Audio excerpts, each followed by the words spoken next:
Man. I was just getting myself going. I don't know why I picked any particular time to start today. It's my day off in every single way. This is something that is interesting to me. It's something that's, it's in no way, and I'm not trying to make the old Jewish excuse because it is Sabbath, but it's in no way work to me. This is what I love, is to look into possibilities. Could be possibilities about things that everybody wonders about, or possibilities about things that most people never think about.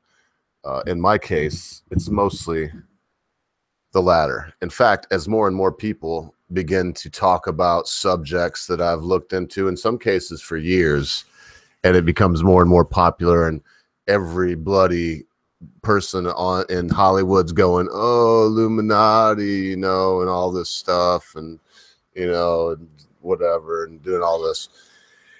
It takes away from it, because you see that now that if they were using that tactic, and I'm sure that we'll get into who they are.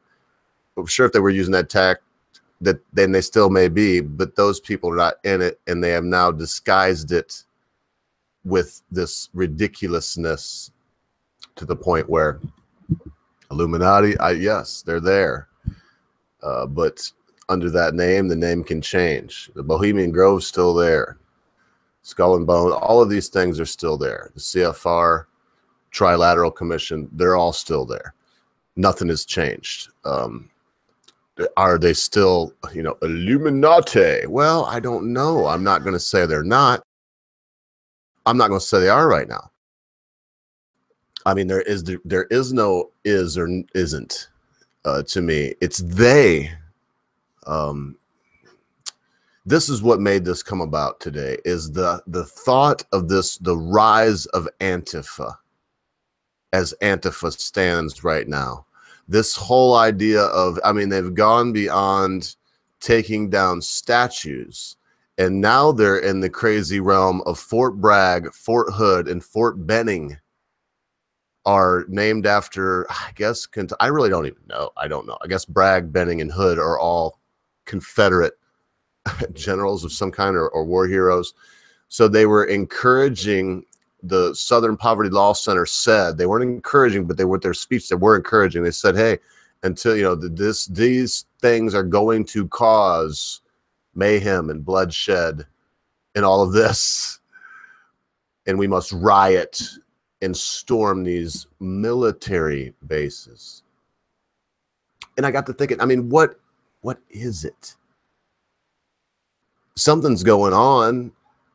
It's obvious. It's been obvious since the Bolshevik Revolution, folks. This is nothing new. There's not much new under the sun. It's all been done before, and it'll all be done again.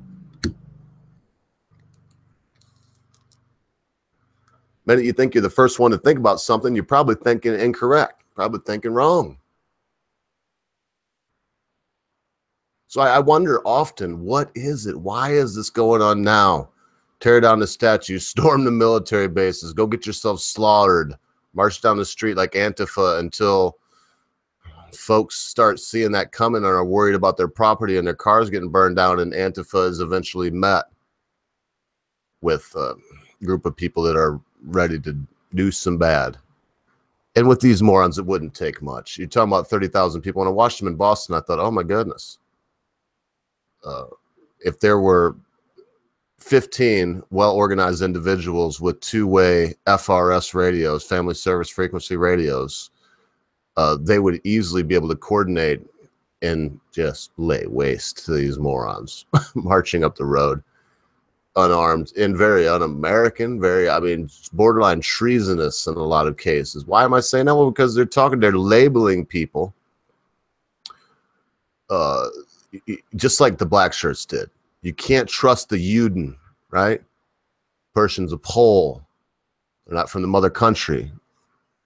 The fatherland, they would have said. They're not from the fatherland. So you can't, you have to take away from that person. And you had the storm detachments, the SA, right? Everybody remember the SA? Can't say it in German. The Stutterbuckle, whatever it was. The storm detachment, the brown shirts. What I've read about them is they worked in a lot of cases independent from Hitler. Not that he didn't love them, because they were the ones that did. They were the Antifa. Antifa. The only difference is Antifa are commies, and these were the other end, but completely totalitarian. These were socialists, but it's the same daggone thing.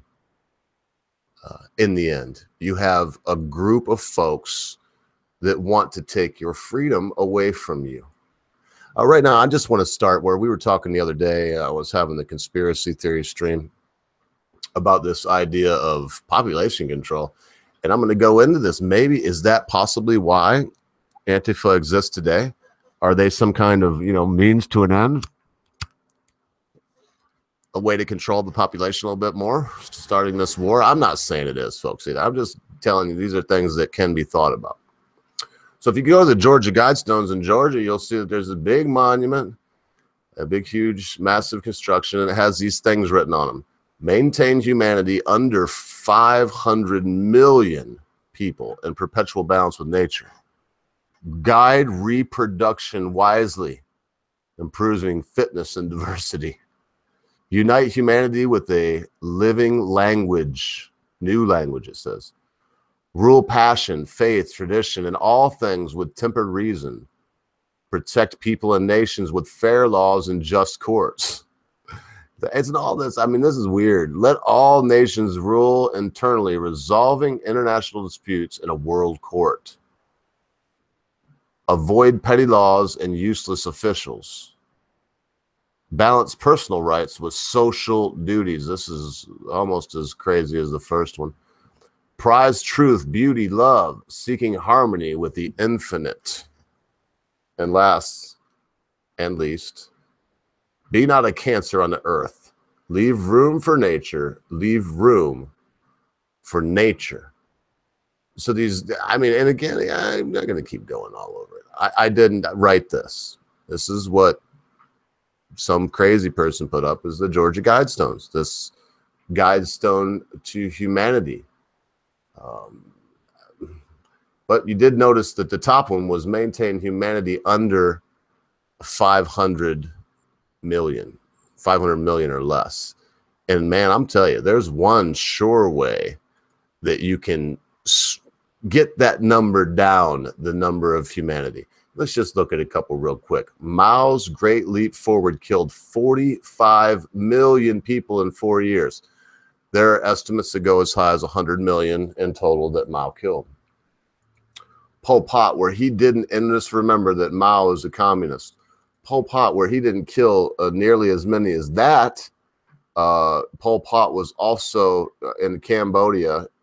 He was the head of the Khmer Rouge, which this is another black shirt, brown shirt, Antifa thug group of people that would go out and murder folks for having a chair in their house or reading a book or having glasses. No kidding. Look into it. But he was the general secretary of the Communist Party. Pol Pot was. This is one way you can thin out the herd, is what I'm telling you. Communism. It's one sure way to get the population down. Stalin. Oh, and Pol Pot killed, I believe, about 2 or 3 million was the low and high number, 2 to 3 million. Here's Stalin. During the purges, 20 million people were sent to labor camps, and somewhere around 10 million of those people died. If you add up all the deaths caused by directly and indirectly by Stalin and his regime, some say it comes up to right around 60 to 80 million. That's the high and low on that. And so again, communism at its finest, doing what it does best, which seems to be not make people equal, but snuff the life of some.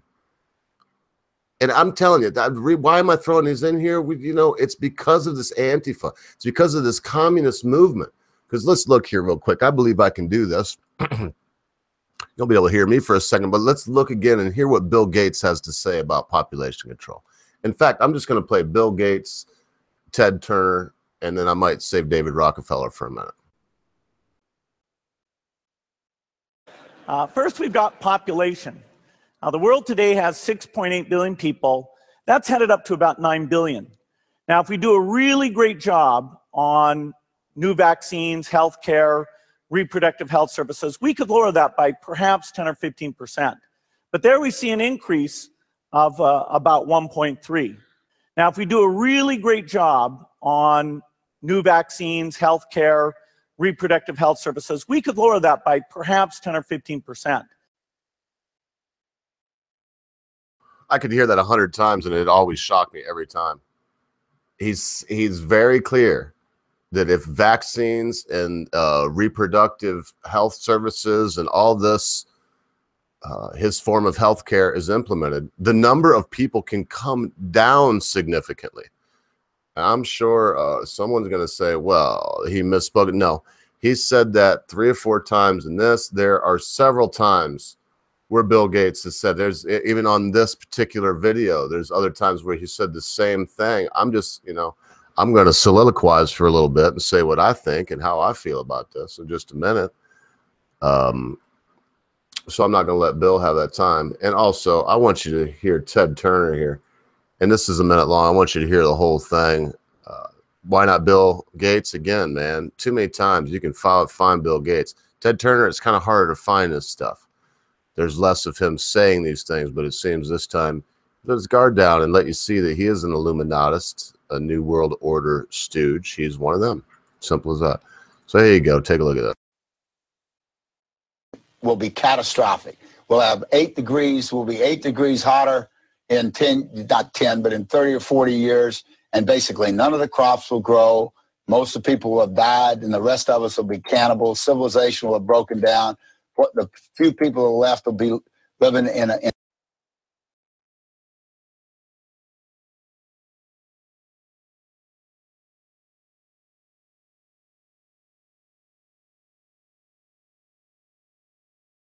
Yeah, leave it to my internet right here when I'm trying to play this from from Ted Turner. In the end, can I sum it up? Yeah, I probably can, but I wonder, is my internet just going to drop out? It's been acting really, really iffy the last couple days, and on again, off again. Sometimes it works, sometimes it don't.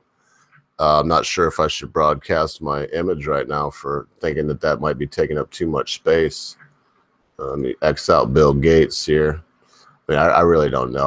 I'll restart this, but it looks like I'm just like my computer is just struggling.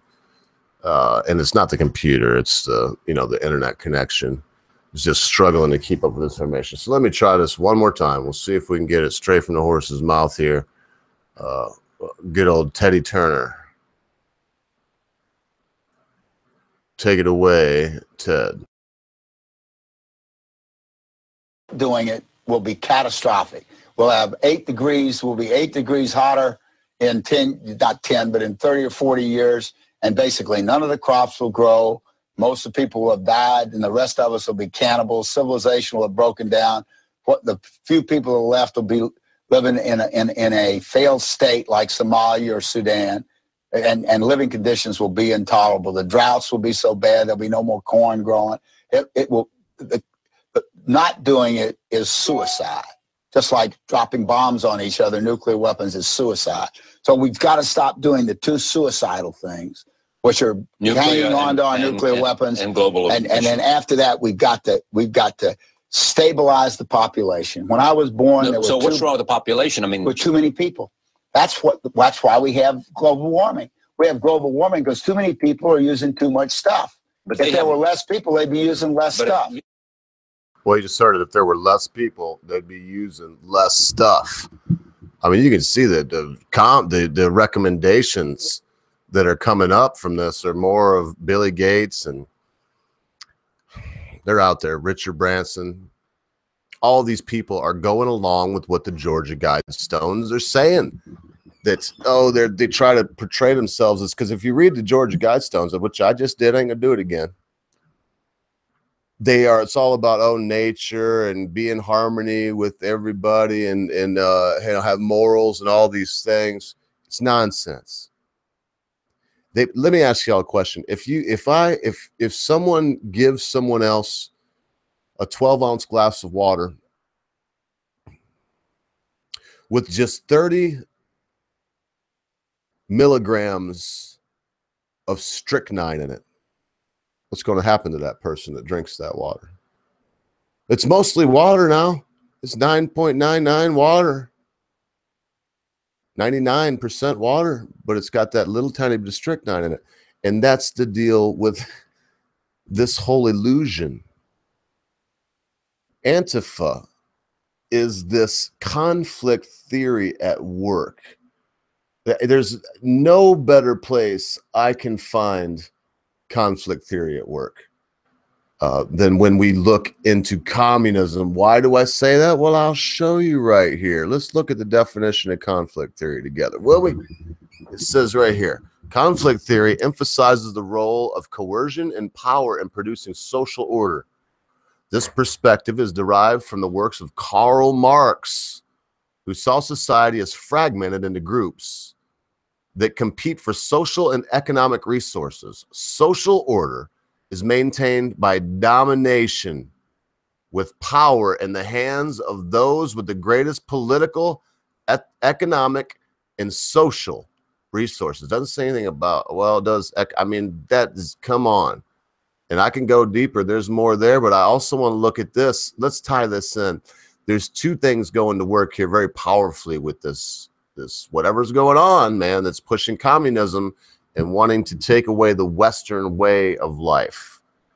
I mean, when you have a group, when you have this unified series of groups that is pushing, I'm talking about gay and lesbians, Black Lives Matter, Antifa, all of these, in a lot of cases, paramilitary, left-wing nut jobs, all these groups, the one thing that they have in common is that they have this symbolic, they're held together with this symbolism.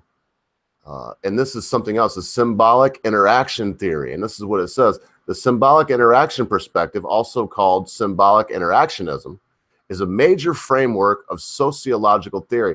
This perspective focuses on the symbolic meaning that people develop and rely upon in the process of social interactions. What we learn about, and look, I showed this the other day. You see these kids getting cigarettes, and I talked about Joe Camel and how whether you like it or not, subliminal messages and all these things exist, and there's a reason for them. This ties into this. So, look, Edward Bernays was a great man, if you ask me. Not everything that he came up with is used in a great way. I can't stress that enough. Just because I really appreciate the man, lived to be 108 years old, excellent, intelligent Jewish man, because I look up to him, doesn't mean that everything that he did was great. And this is Max Weber assertion that individuals act according to their interpretation of the meaning of the world, of their world. The American philosopher George Herbert Mead also introduced this perspective to American sociology in 1920. And this is saying that symbols, swastikas, I mean, that's where I'm going to start, but it goes on into phallic symbols and vaginal symbols. I mean, everybody remembers Georgia O'Keeffe, right? And there's many others that I can name that did draw either vaginal or phallic symbols, these feminine and masculine symbols into the art, based in there. People wonder, oh, why did the Little Mermaid have a phallic right there where everybody could see it? Well, it's because they build this stuff in there. It's part of this symbolic programming. Oh, am I crazy? Yeah, maybe. But these schools of thought are here, and the people that are engineering these things know about them. So they demonize one symbol, just like they used to demonize the Star of David. Now a Jewish man might get the Star of David tattooed on him. He wouldn't in the old days. They demonized that, and they glorified the swastika. Now they glorify the swastika, or excuse me, they demonize the swastika, and they glorify the Antifa flag in opposition to their so-called Nazis, when it is a redo of a Nazi flag. This anti-fascist flag that they have is a complete Nazi symbol. Their tactics are brown shirt Nazis, storm detachment Nazis, tactics, intimidation, going in and trying to impress everybody with these marches, these grand marches full of people. They have adopted this uniform that they seem to have stolen from, Hezbollah and the Mujahideen. This black's totally black with a balaclava on, and just this menacing, I'm going to wear my balaclava now because why? I don't know. There's still laws all over the place. So you're not supposed to do that. So we see this ramping up. We see this use of conflict theory that we're always going to be fragmented. You throw a little bit of this symbolic interactionism in there with it, and you stir that pot up a little bit. You have a powerful social tool. You have powerful social pressures that are difficult for the very best of us to understand. And for those of us just starting out, say in college, just trying to learn the world, almost insurmountable in that case. The only cases where you'll have a college student go into this pressure cooker that is the modern education system, churning out these Antifas, these Black Lives Matters, these Ms. U's, these Glicks, these rich boys doing hunger strikes because they're so downtrodden that their father's worth $20 million. And they go to Ms. U and everything's paid for. They don't worry about anything. But they use these powerful symbols, and they use this powerful idea of unification amongst the fragments, and that only through power and the use of coercion. That's where we go back now, because I'm fluctuating. I'm floating between the idea of conflict theory and symbolic interaction theory. I'll use that term, symbolic interaction theory, if I will remember, because I didn't learn it with that. I didn't learn it calling it symbolic. I've learned symbolic interactionalism. And mind you, now with sociology, there are upwards of 30 different schools of thought. When you're talking about psychology and going into the individual psyche, we have behavioralism and functionalism and classical conditioning and operant conditioning. You have these schools of psychology, psychoanalytics, and the lot. But there's, if there was over 10, I don't think there is. I'm pretty sure there's not. I think there's about 7 or 8. But when we get here, there's quite a few. And I want y'all to grasp this. Please keep in your head that the conflict theory, the one that I'm vacillating in between symbolic interaction theory and conflict theory, was created by Karl Marx, a communist. He knew how to foment social disgruntlement. Social upheaval was his specialty. He knew how to agitate the mob for the greater good. Remember, the greater good. We talked about that a few days ago. The greater good and the common good. Very different, those two things are. Talked about that with Undoomed, believe it or not. Oh, somebody's asked me to check my DM. Yeah, I will. But let me be on a rant for a minute. So here we go. We have this combination of conflict theory with symbolic interaction theory. This powerful use of symbols. We are black. We are Mexican. We love La Raza. We have the fist of La Raza. We have we have the Antifa flag. We stand for civil rights and unity among everybody. It's crazy because you have white folk now standing there talking about we have no culture. The Britisher just tweeted this out.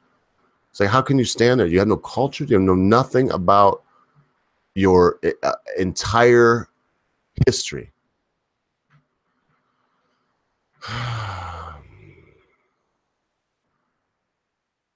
This is a tactic that doesn't work fully on well-grounded and based individuals. To me, it's so interesting that in the symbolic interactionalism, or what do we say we're going to call it? Symbolic interaction theory, that the first picture that came up, even on this website that I went to, is some kids with cigarettes, and it's like the branding of Marlboros. Look, I still want a vaporizer. I can't say Marlboro without some nicotine. The branding of Camel, the branding of Pall Mall, and Fred Flintstone selling Winstons because they taste good like a cigarette should. all of these symbols, man, the idea of Antifa, the idea of fascism, of communism, of socialism, of anarchy, of you name it. They don't know what they're buying into. Be an individual. Love your individual freedom. Don't tell somebody else what it is you think they should do. Let me make that clear. Let me make that very clear. If I know someone that doesn't like white people, that's their business. I don't want to ostracize them in any way. Obviously, they're not going to like me, so we're not going to be friends. But I mean, that's just, if that's the way they want to live, that's the way they want to live. In a free society, that's how that's dealt with. Do we have white people that don't like black people or don't like other races? Yes. You have Mexicans that don't like anybody but Mexicans. You have the whole, I mean, you go right down the list. Yes, absolutely. Everyone has its group of crazies. Do they have some kind of influence over what should we do? The same thing I would say about a black person or Mexican that doesn't like me because I'm white. You do nothing. They don't act on that. And I'm going right down to La Raza demonstrating in the street. What do you do? Black Lives Matter demonstrating in the street. What do you do? Antifa, KKK. They're all the same. There's nothing different between these people. White, some kind of white nationalists. What was that? Unite the Right. With all these things. I don't appreciate myself that they're using the term right, which my parents would probably both consider themselves to be. God have mercy on them. Because they're not right. Wing these people in a lot of cases, not all, but a lot of cases, these Unite the Righters are nothing more than, you know, white supremacists and Klansmen. White supremacists and Klansmen. We say white supremacist. Why? Because it was easier to say. I know it ain't a word. Okay. So now, because that did exist, because Thomas Jefferson did own slaves, we have to have this uproar and pretend that this is something that's going on today. No, we don't. Most people don't want it. Black folk don't want it either. There may be a higher percentage because of the way that it stands right now, just like there was probably a higher percentage, I'm sure, of white people when it was in vogue to be KKK that were KKK than there are now. Just like there's a higher percentage of black folk that are BLM and this crazed white people are evil and they're all bad and it doesn't matter. Myself, I'm racist because I'm the color of my skin. And then you hold out to them Martin Luther King, and he said, hey, I look forward to a time when all men will be judged by the content of their character, not the color of skin. You quote that to him, and they'd be like, you know, fuck you, honky. I'm like, wow. And I'm like, you know, I watched this stuff. Has it happened to me? Yeah. I'm outspoken. And I've been in some situations where, and not a lot, one's coming to mind right now. Where the racism was turned around. And I'll tell you what, you ask any straight up black person you know, if you're American. England, it doesn't really count with y'all. Y'all have worked out the black and white thing so long ago. It's ridiculous. I know this just keeps coming up here because of this. And I'm sure that'll come up now. They got you with the Muslims. It's not like they're not using race against you in England. They're just coming up at you with the Muslims now.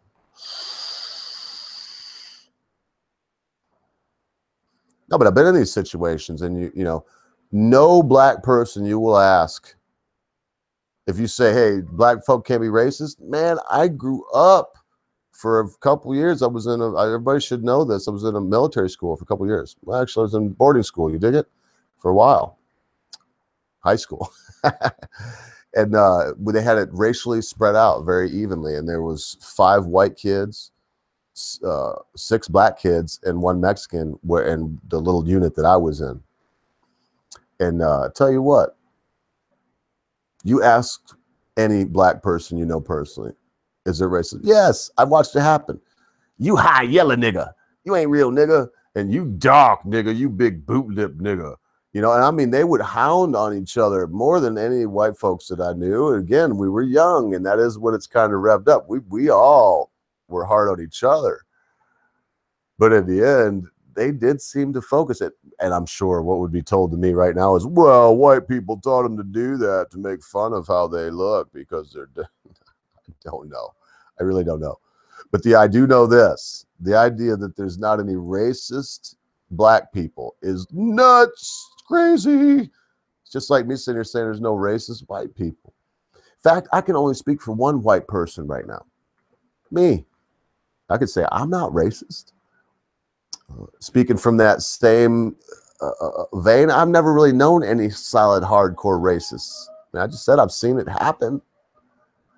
But there weren't people I knew. And this, in most cases, I wondered to myself on both sides, you know, is this black dude shouting out honky and I kill you honky and you little dick motherfucker because, you know, maybe he's, you know, got a little tipple on. You know, is this white guy talking about, I'm going to kill you, nigger, you know, and try to take haymakers at some random black dude that's there? Is he doing that because, you know, he's in his right mind, or is he also maybe had a little bit, got his booze on or whatever, trying to impress somebody, or just flat out stupid in some cases? Yes, yes.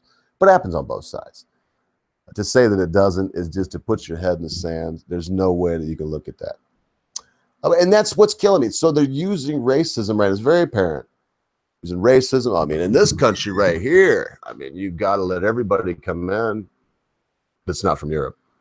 Got to let all the Muslims, Sudanese, all the Mexicans, everybody from south of their border, you got to let them come in. Mind you, now, if you go to Mexico, man, they'll mess you up, man. They don't go for you being there illegally. You know, if you're not at the border and you haven't got your papers, don't go for it, man. You do like 6 months in some kind of hellhole Mexican prison before they deport you. And that's the facts. Then they want to sit there and point, so, oh, well, America's got to let everybody in. No, this is this push. I believe this. This is part of that. How many people they want, the population control agenda, Agenda 21, if you will. It's part of it. They've fomented so much division right now. There's so much kindling there that it would hardly take a match. A hot day might start it up. It's like a pile of greasy rags at this point, where you don't even need an exterior source of combustion. The combustion comes from within. A compost pile. You know, you ever see one steam or catch on fire? It happens. That's basically what's happening now. Is the world over tomorrow? Am I trying to say this? No. Have I completely slipped into total, utter conspiracy theory? No, not at the moment. Probably do that tomorrow for an hour or two. What I'm saying right now is Bill Gates, you heard him say, if we do a really good job with vaccines and the healthcare that we got going on, whatnot, we can really bring the number of people on Earth down quite significantly. You heard Ted Turner say, well, the problem is there's too many people on Earth using too much stuff. Messing everything up. I get that number way down. And I point these people out because they're movers and shakers. I should have pulled up some Henry Kissinger. No, a filthier dog there never was than Henry Kissinger.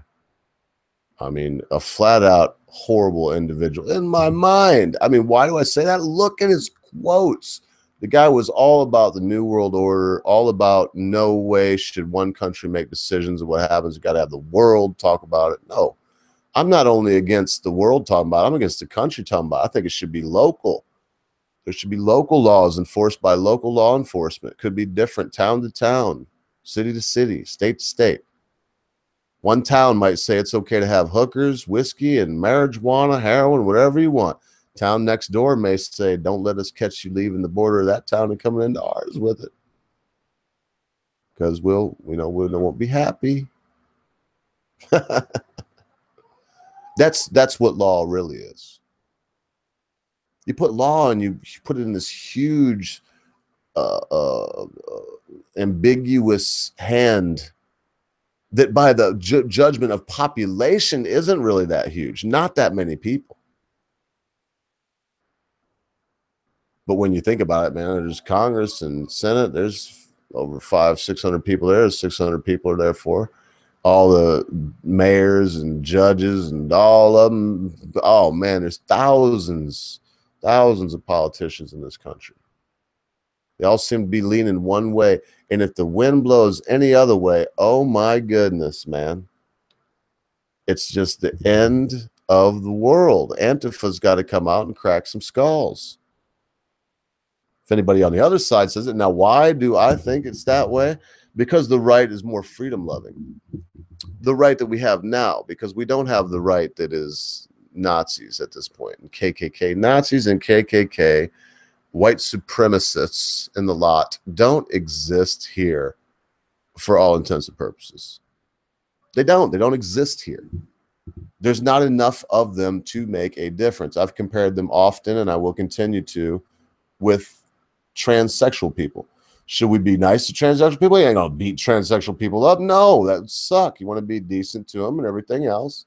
Should we be different to them? Should we make laws about something that where there's already laws? You can't just beat anybody up, no matter transsexual or what. You can't rob them. You can't deprive them of life, liberty, or pursuit of happiness. So we're gonna make no. I don't think we should make a specific law, especially not for 0.06 of the population, which is somewhere around, you know, white supremacists and KKK. They do not exist. Oh, what we got going on here? I don't think so either, but Ogre makes the impression that everybody is stupid. No. Now, if I did, I would like to know how I made that impression. I wouldn't want to make an impression that everyone is stupid. I don't even want to make the impression that everybody on the left is stupid. Oh, I mean, God save me, man. No, everybody on the left isn't stupid. Everybody on the right isn't stupid. There is a large contingency of people on both sides. And at the moment, when I look at, in my opinion, when I look at the politicians and the constituents, the large majority of the crazies do seem to be coming from the left side at the moment.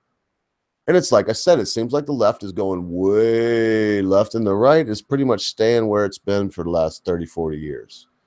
A little less, you know, you got to go to hell and be put in prison if you got some normal pornography with you or marijuana. You know what I mean? So that's how it's changed. A good way. Everybody else I know that's left leaning, they say, hey man, I don't even consider myself a leftist anymore because they've moved so far. And that goes so Fain. I believe I've heard him say that. I know I've heard the Britishers say that. I know I've heard Sargon of Akkad say that. I've heard Stefan Molyneux say that. I mean, Alex Jones, whether you like it or not, he says he's left. Progressive liberal. By definition, I would be too. I would be a progressive liberal. Oh, so let me see. I'm not sure what if that was Iconic Player. I mean, there is no bad or whatever. Everybody, oh no, that was Wells Mertz Stories. Said I don't think so either, but I'm not sure what the thing is. So everybody is stupid who disagrees with the current state of economics. No, I don't know. I mean, you'd have to tell me what you mean by that. I can't go back and look through everything either, folks. I just seen there's some new people here and want to make blood and soil. You son of a dag dirty dog. Let me see. I got to get this link together. I might send it out to somebody that knows a little something about social Marxism, because that's what we're witnessing. If not, I mean, what else do you want to call it? You have conflict theory, which is full-on Marxism. It's part of Marxism. I mean, Karl Marx invented it, being applied in our society right now. Am I going to say it's scary? I don't know. It's not scary any more than it was when Adam Weishaupt invented the Illuminati in 1776. The Bavarian Illuminati. I mean, it's no scary. I mean, it's taken them a long time to get here. So I guess what I'm saying is I'm just going to hope it's going to take them, you know, just as long to get somewhere else. So here you go, man. I'm going to take a little break and I'll be back. Might see if I can get a couple boys up in here for the next portion. not going to be around long today. I just want to do this little rant. Any questions, put them in the side. When I come back, before I come on, I will look back over the questions, over the comments, and see if there's anything there that y'all want me to address. And enjoy this little bit of music.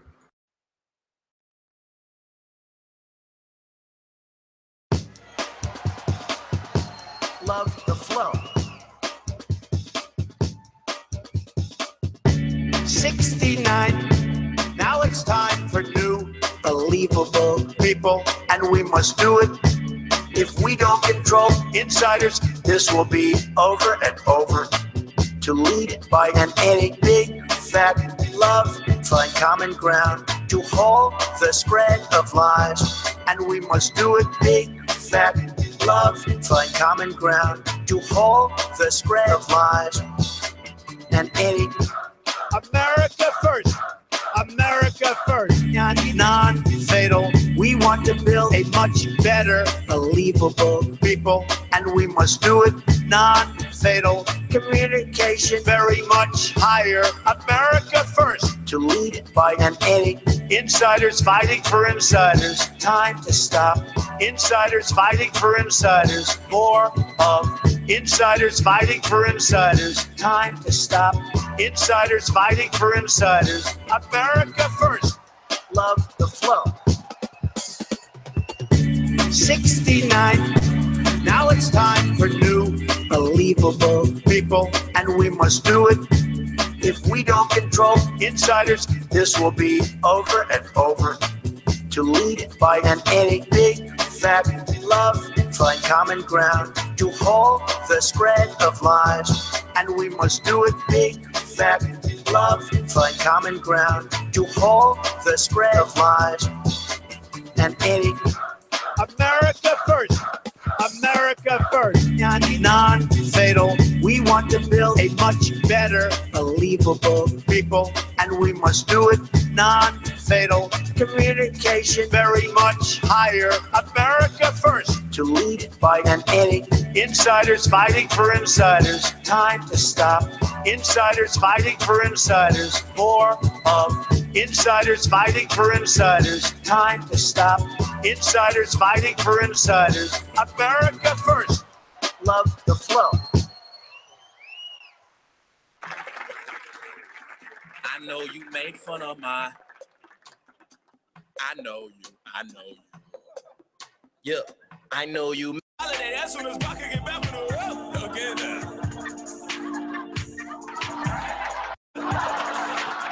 Some people, this guy's getting in on this, yeah.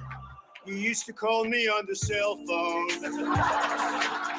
Some people dance like this. Call me on the cell phone.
To the one missing,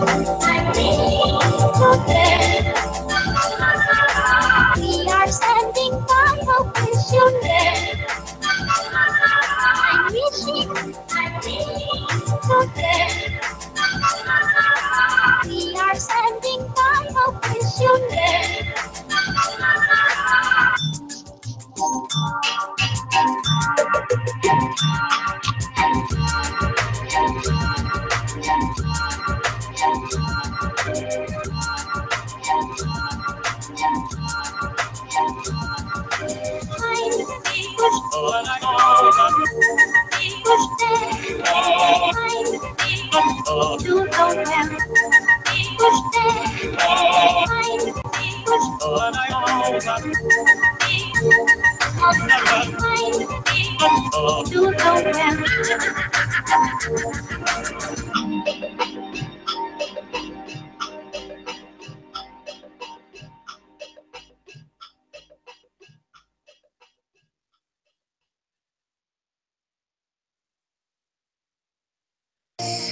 And I'll never be this. Sing songs, us sings this, never give.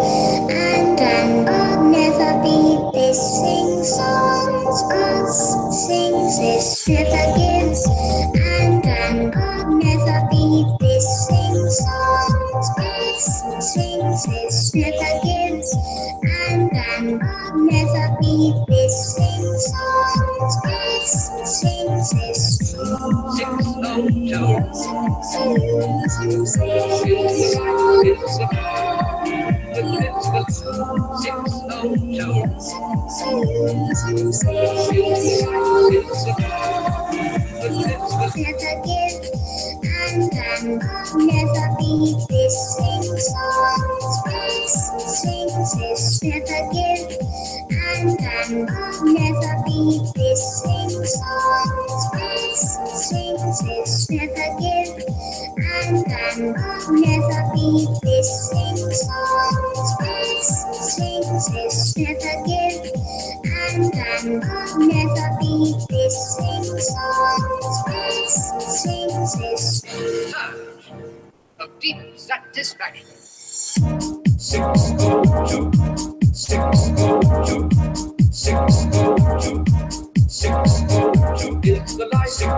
surge of deep satisfaction.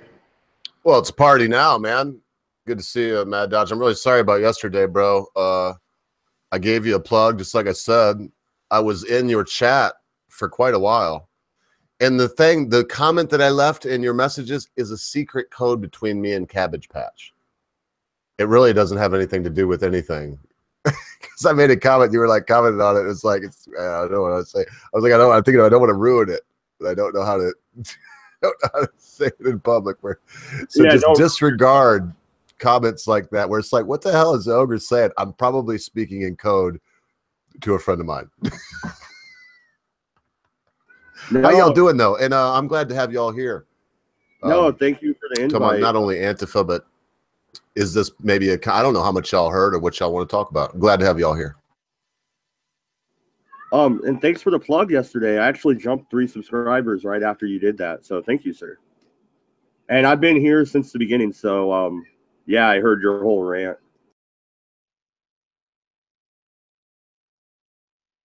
What's up, common sense guy? Let's not leave Ogre here with dead air.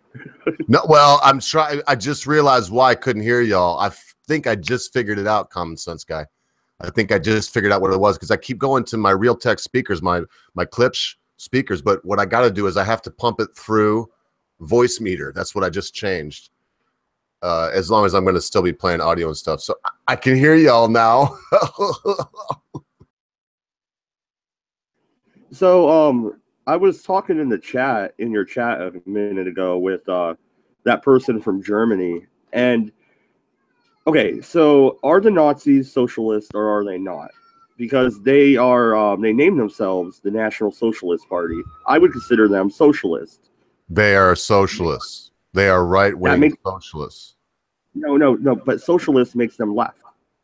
I understand. I dig it, but they're a right wing. If you look at it like SoFan turned me on to this thing that's been around for a while, but I've never really seen it. It's like a square, Mad Dodge, and it's got a cross through it, and you go right and left and totalitarian, and it's when you look at it like that, yes, they were right wing and socialists. They were the socialist workers' party, but right wingers. Yeah, I'm taking that test, and I'm down and slightly to the right. I'm right-leaning libertarian on that test. Not even shitting. That's exactly where. Not like now we sound like we're telling where something hangs, but no, I'm down and to the right, exactly like you said. If you look at the thing, I'm like, I'm just down and to the right, libertarian, and that's funny. I just think it's a false dichotomy. This left and right thing we're talking about. Oh, what do you mean by that? Because I probably agree with you vehemently. What do you mean a false dichotomy?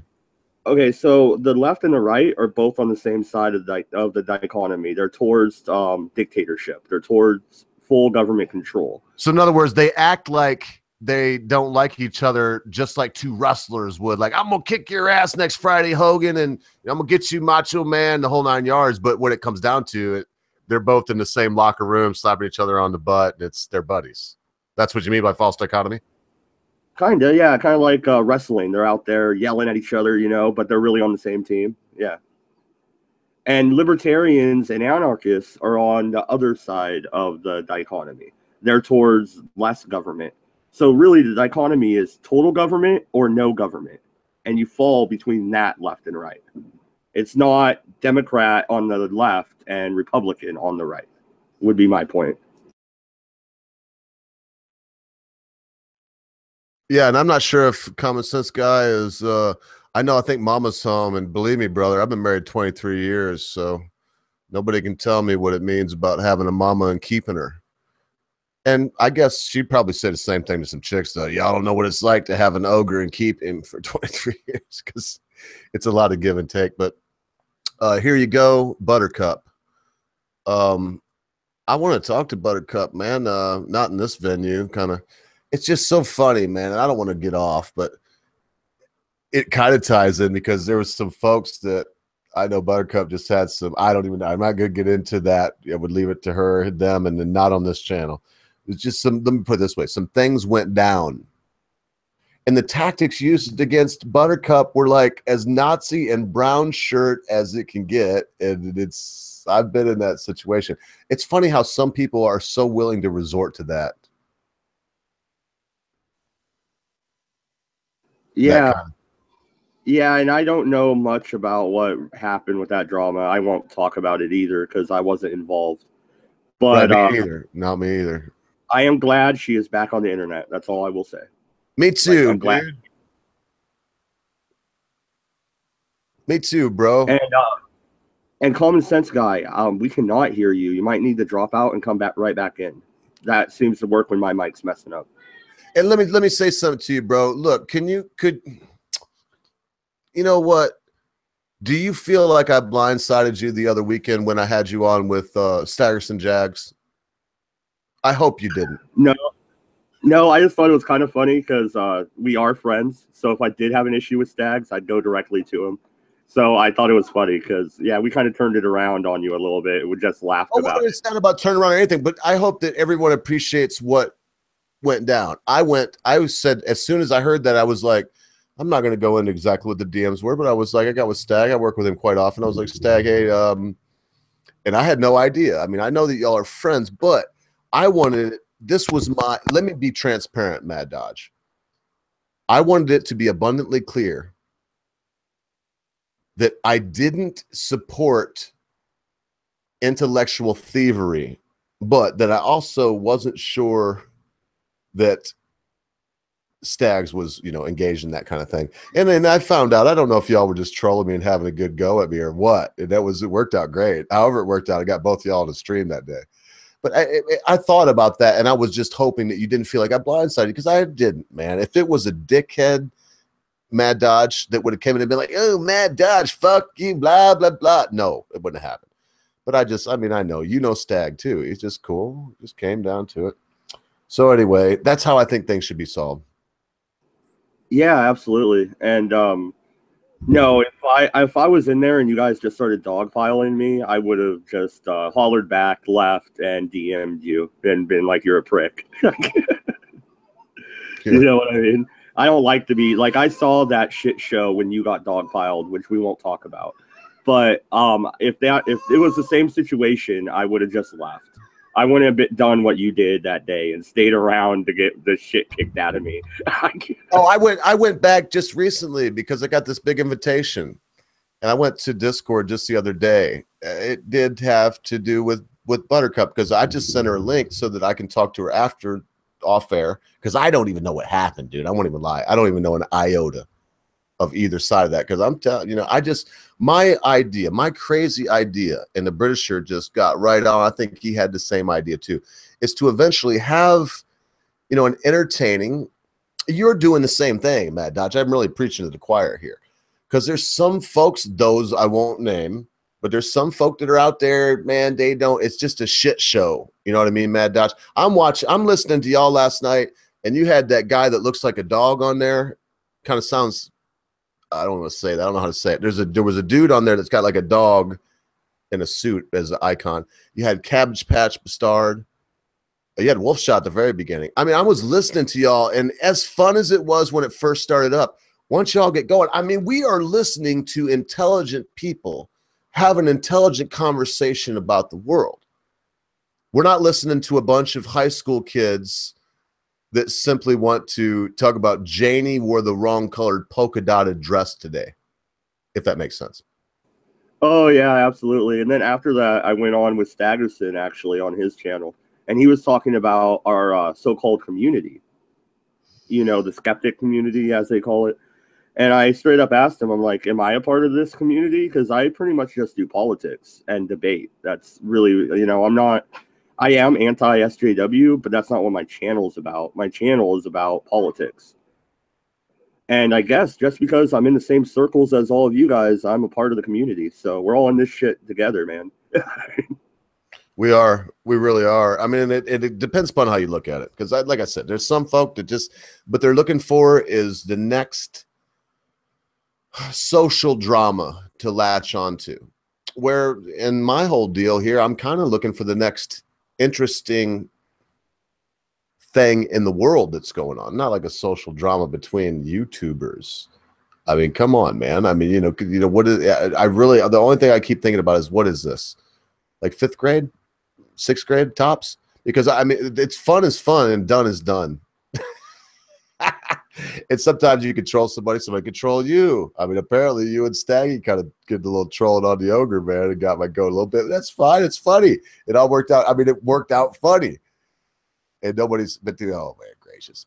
I really don't want to lean on that too much. I'm sure I'll get a chance to talk to Buttercup. I'll say the very last on this from me is that I'm also really glad she didn't get off the stop doing what she's doing. Her booby thing where she was doing the booby shakers was like patriarchy boobs. Oh man, come on. I've never seen that before. And well, I laughed. Yeah, that was funny. Well worth her 2 community strikes, I think. That was hilarious. I can't believe they gave her a community strike. If she had the nippies out there, was like making mouths with the nippies and was doing something with that, and she couldn't even see the areola. She was just making a joke. And I would be like, if I whip out my gut and start shaking my gut and like doing the truffle shuffle. You remember that? The truffle shuffle? Oh, dude, you should draw like Ogre from freaking Shrek. You should draw him on your gut and just make a video. Paint it green. Well, the truffle shuffle was way back. That was for the Goonies, man. Anyway. Oh, I know. Yeah, the Goonies. That's old school. Yeah, there's a lady that bought the house, the Goonie house. And at first she was okay with it because for years people would go there and, they'd party and stuff and do the truffle shuffle and whatnot.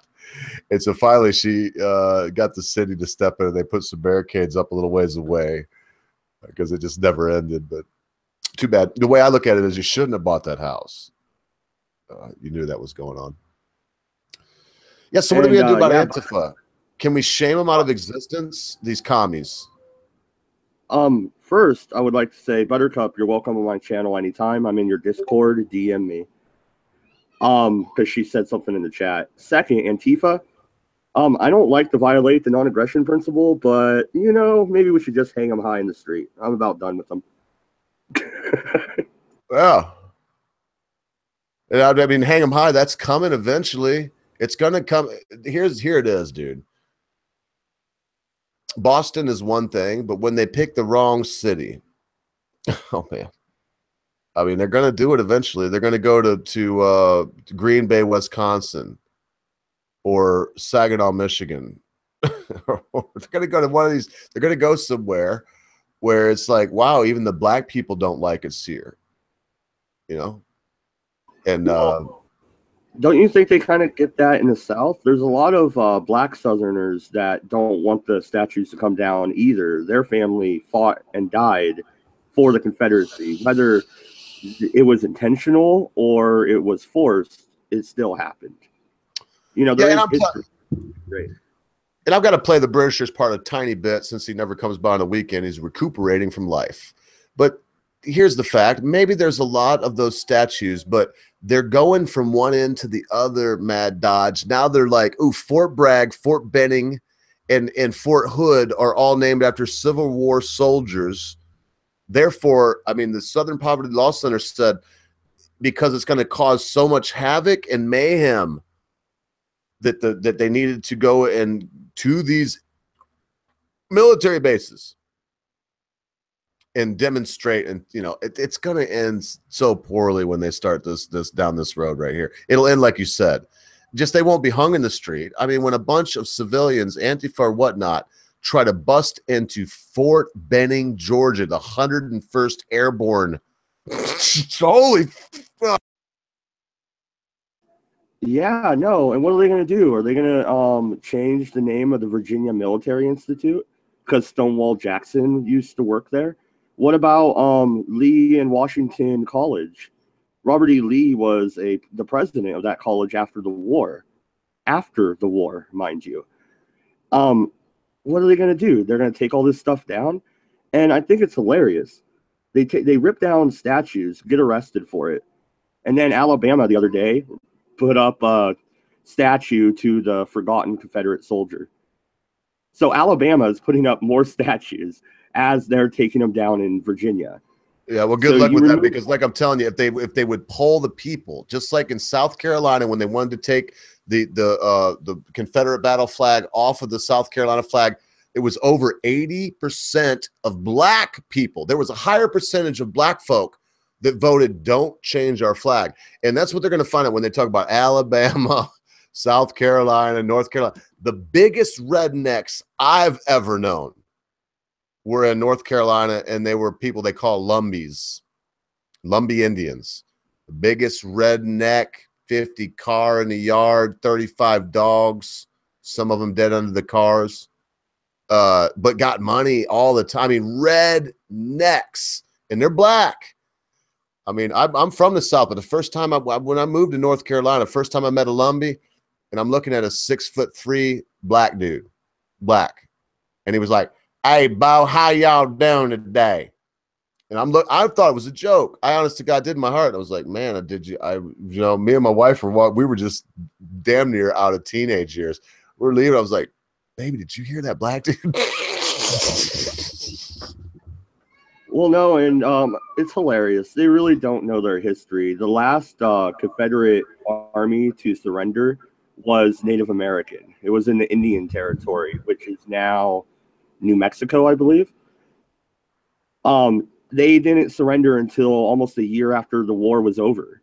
They were still fighting, and they were Native Americans. So they really don't know what they're talking about when it comes to these statues. They need to shut the fuck up. Yeah. And well, Native Americans are not big into surrendering no matter who they're fighting with. So there's that. Remember what happened at Wounded Knee, and then you go out to the Little Bighorn, you could see the reprisal. They're not big into surrendering. Yeah, absolutely. And I would like to see one of these Black Lives Matter Antifa fucks come to my porch and rip down my rebel flag. You'll get a fucking shotgun to the knee. I don't want to kill you. You're in Oregon, I think, sir, or Washington. Yeah, I am in Oregon. You're out there. But I was born in Shreveport, Louisiana, and I had family that fought in that war. So I didn't think you sounded like you were from. No, my mom has a draw. I moved we moved to the West Coast when I was 2. So I was raised in California and Oregon, but I was born down south. Yeah. Well, there's nothing wrong with flying a Confederate battle flag. I don't fly one here, but I do fly the Union Jack and I do fly the Star of David on my flagpole out front. I don't think my neighbors like that a lot, but I do.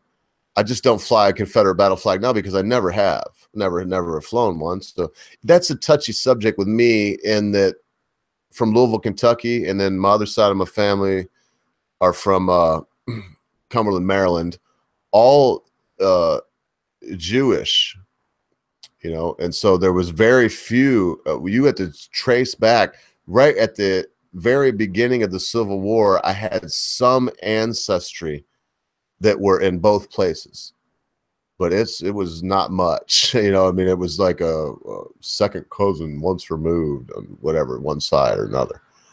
The rest of it comes down after the war, but it's still, to me, it's like, man, Cumberland, Maryland, where a lot of my ancestors come from, and Louisville, Kentucky, the Mason-Dixon line runs right through both of them. So I don't know. I abhor the idea, but I think we should honor people. I see you want to speak. Go ahead, brother. Cut me off whenever you want. No, one of my favorite old Civil War songs is Cumberland Gap. So yeah, like the war was fought right there.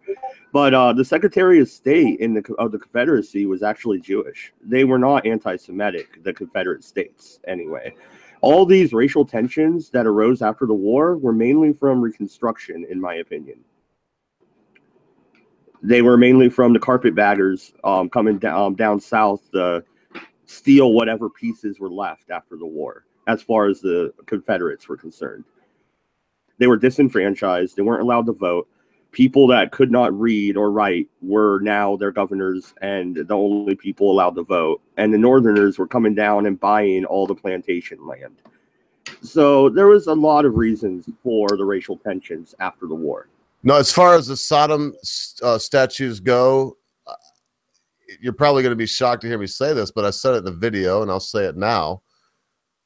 Maybe they should have come down. I'm not going to sit here and argue about should they have came down or not, but the way they did, I am against having works of art defiled in that way. It goes back to the Vandals, where we get the word vandalism from.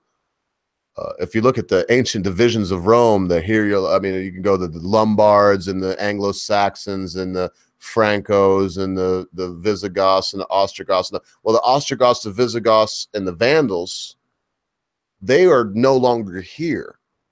And the reason why is, I mean, especially the Vandals. Like I said, that's where we get the word vandalism.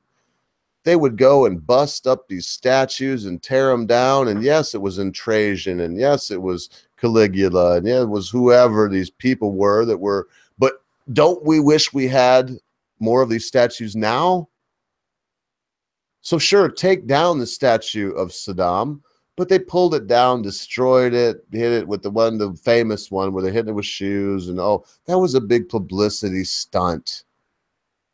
Because we went to Baghdad in 2 weeks. Of course we went to Baghdad in 2 weeks. Of course. Try to be reasonable over here. United States can go to 2 weeks to anybody's capital. Of course. It's not a big deal. We have a fearfully huge and terrible military that if it sets its sights on something, it will probably get it done. And in the case of, I mean, I remember they were talking about the Republican Guard.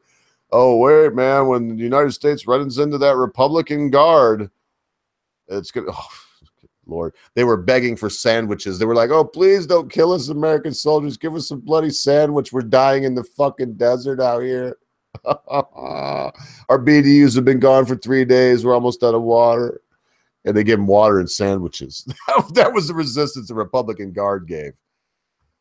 Oh, but no, the statues themselves, take them down.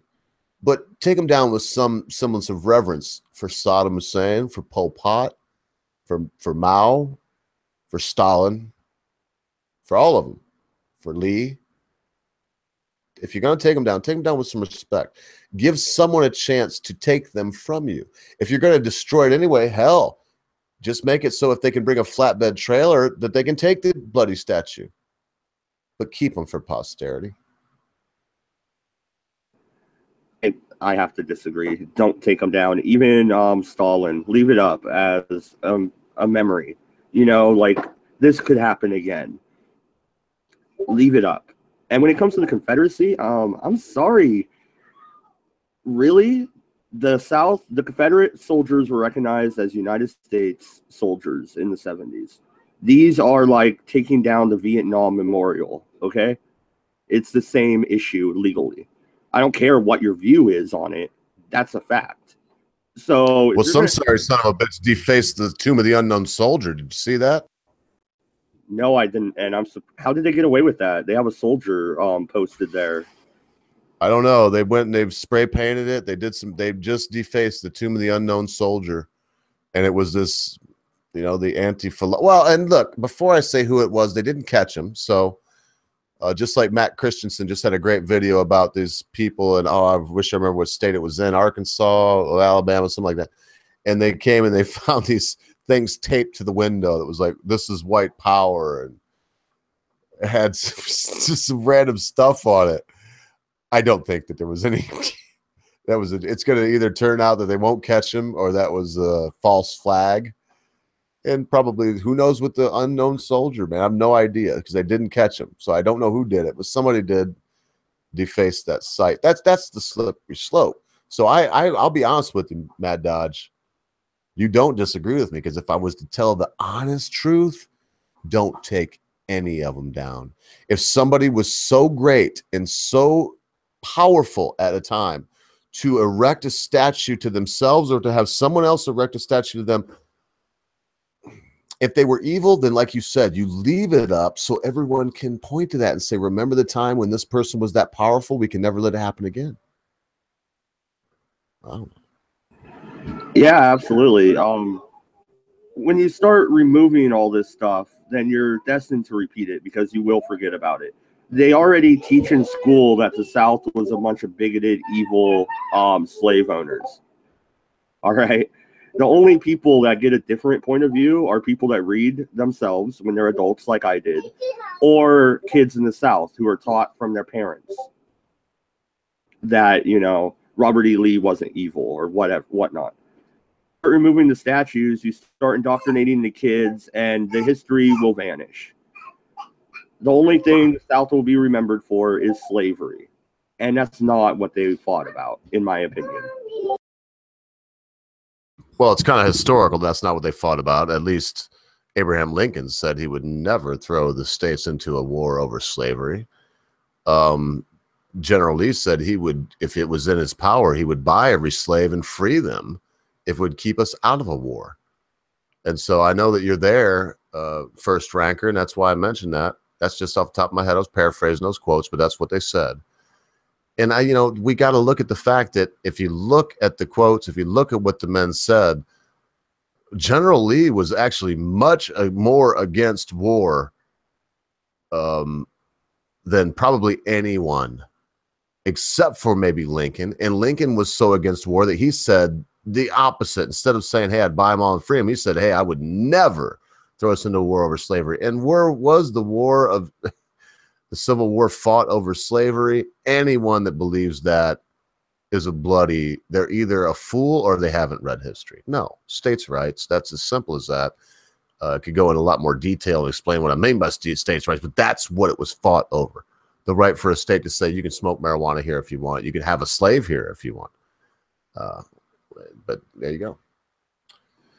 Yeah, I would add in taxation also, but this isn't a Civil War stream. We were talking about Antifa, so no. But what was wrong with the Articles of Confederacy?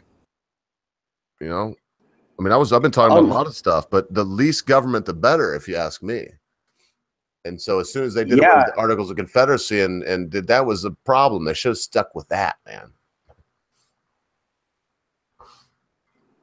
Yeah, and the way they replaced it was pretty shady. They were going to fix it because there was a couple things wrong, so they had a convention, and they ended up coming out of the convention with a whole new constitution that drastically changed the government. They weren't supposed to do that. You talking about the one in Philadelphia? Yeah, I'm talking about that was treason. 17. Yeah, well, that was treason. That's why Thomas Jefferson didn't even attend. Because I mean, they had soldiers around Independence Hall, they called it. They had soldiers stationed around the whole building, 100 yards away. Wouldn't let anybody. Well, they were not soldiers, government soldiers, because there's no other way to look at it. But when we changed from the Articles of Confederacy to the Constitution, no matter how much I do like the Constitution now, I still think the Articles were better. It was an overthrow of the government. If the United States government would have got wind of what these people were doing in Independence Hall on the second floor in July in the heat, they would have probably stopped them. Because we can't get together right now, Mad Dodge, and meet at your house and talk about how to change the Constitution, whether the government likes it or not. That's called insurrection. Well, we can talk about it all we want, but how would we implement it? If we have the power to implement it, there you go. Yeah, absolutely. Because right now in Oregon, there's actually a secession movement for Cascadia, they call it. They want the whole Cascades from California to Washington to leave the Union. It's kind of interesting. They have their own flag and everything. Fucking hippies. Did y'all? Anyway, I'm not going to get off on it because that's another red eye thing. Because you came up with that, and so I'm not going to just steal it right now from you. I'm not even kidding. But isn't that since it was your idea to like bash them last night and often? I hear you. Isn't that part of the problem? The bleeding bloody hippies. Yeah, I fucking hate hippies, dude. And Britishers aren't here, so I can say fuck, right? Yeah, it's the weekend. There's no rules about cussing. Only in church and police state. We try, and there's no rules there. We just try to keep it down and not gratuitous. Dude, you don't cuss enough to be reprimanded, so just carry on. But yeah, these guys are idiots, really. Like, what would they do? Like, the Cascades are isolated. You have no port. You have nothing. Like, how are you going to leave the Union? You're insane. I mean, these people, like, look up Cascadia. It's a real thing, man. I'm telling you. No, I've been aware of that for a little while. That's been around for at least 15 years, 10 years. It's been around for a little while. I know what you're talking about.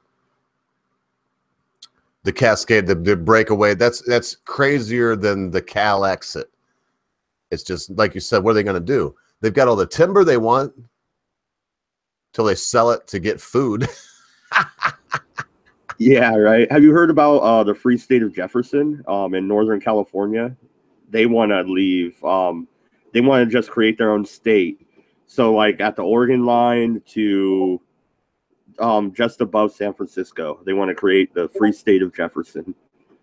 Like, there's a lot of secession movements going on, and I'm into like secession, the idea, the theory of it.